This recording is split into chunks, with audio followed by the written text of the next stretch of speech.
প্রচারে জলপাইগুড়ি লোকসভা কেন্দ্রের বাম প্রার্থী দেবরাজ বর্মন। ধূপগুড়ি পুরসভার 7 ও 11 নম্বর ওয়ার্ডে প্রচার সারলেন দেবরাজ। এলাকার বেশ কিছু বাড়িতেও তিনি যান, পাশাপাশি পথ চলতি সাধারণ মানুষজনের সঙ্গে কথা বলেন তিনি। বাড়ি বাড়ি গিয়ে প্রচার সারলেন দেবরাজ, সেই ছবি আপনাদের সামনে তুলে ধরছি। বড়দের পা ছুঁয়ে প্রণাম করে আশীর্বাদ চাইতেও দেখা যায় বামফ্রন্ট মনোনীত সিপিআইএম প্রার্থী দেবরাজ বর্মনকে।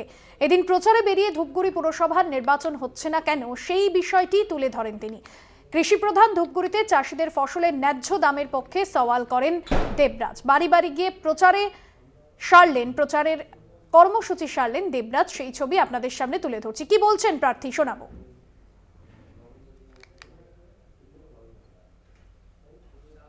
ধূপগুড়ির যে মূল সমস্যাগুলো আছে, এটা আপনারা জানেন যে ধূপগুড়ি হচ্ছে কৃষি প্রধান একটা বলার।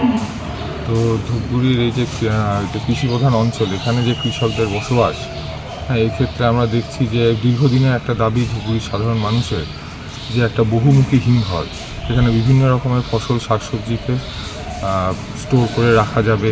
এই হিমঘরের দাবি আমাদের ধূপগুড়িবাসীর আছে, সেই দাবি নিয়ে তাদের সঙ্গে আমরা কথা বলবো।